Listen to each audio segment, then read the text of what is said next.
Hello guys, good morning guys. I-share ko lang sa inyo guys yung mga leak tester ko guys ng PCP. Ito nakikita nyo naman to sa Shopee. Ito rin nandun sa Shopee rin. Ito siya. Bago lang ito dun sa Shopee ko eh. So ito guys, ito yung leak tester na ikakabit natin dito sa regulator. So ikabit muna natin itong regulator dito sa receiver, saka natin magagamit itong leak tester na to. So ganoon siya guys, ganoon siya. So ganoon yan. Tapos kagahan natin siya ng hangin, tapos pag ganoon kagahan natin ng hangin.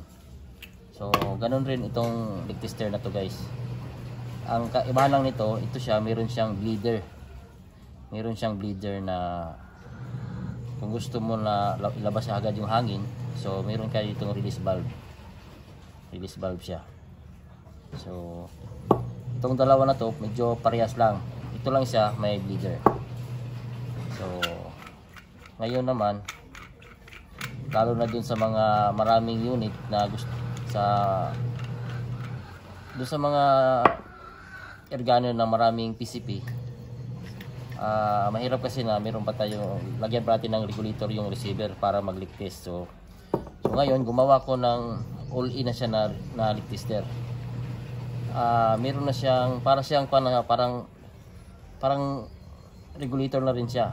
So hindi na kailangan kabit na, all-in na siya, para siyang regulator na may gauge, quick fill at saka bleeder. So all-in na siya. So kabit mo lang ito, hindi mo na kailangan ng regulator. So ito lang, all-in na siya. So ganun. Ito yung bleeder. So try natin siya kargahan. Direkta na siya. Yan. Yan. Yan.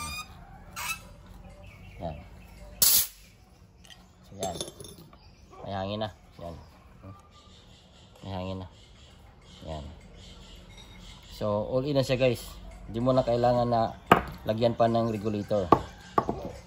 So ito mabibili rin to sa Shopee guys. Mabibili. All in na siya na kwan. So maganda talaga to pang kwan, pang repair talaga. Repair tools siya sa PCP. So kailangan talaga natin ng mga ganitong leak tester, kasi pag nag-trouble yung PCP natin,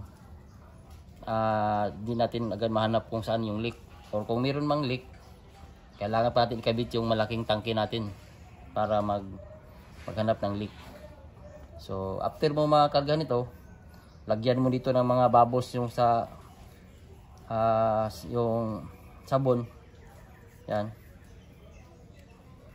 Or ikuha nyo dun, babad nyo dun sa tubig, pwede rin. Pero hindi ako nagbababad eh. Lagyan ko lang dito ng mga yung sa sponge na sabon ng dishwashing.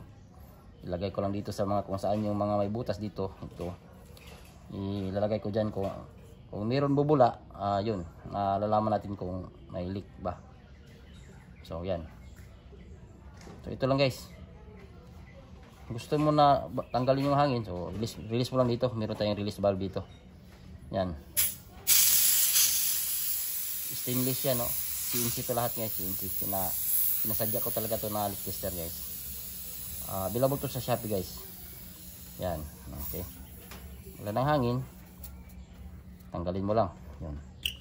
All in na siya. Yan. Yan.